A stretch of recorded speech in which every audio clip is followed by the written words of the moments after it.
Mga kaagri, nasad niya akong papa.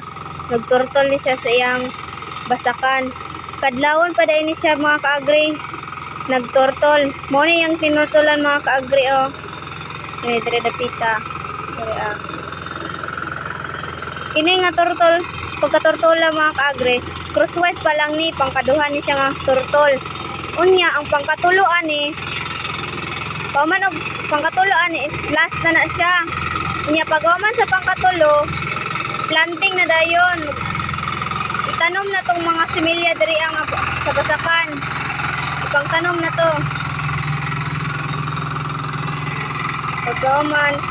Pagkahuman ana, mamilapil na siya pagkahuman na nagturtol mga kaagri. Muna pila-pilonon mga kaagri o kanisya. Muna pila-pilonon pa niya.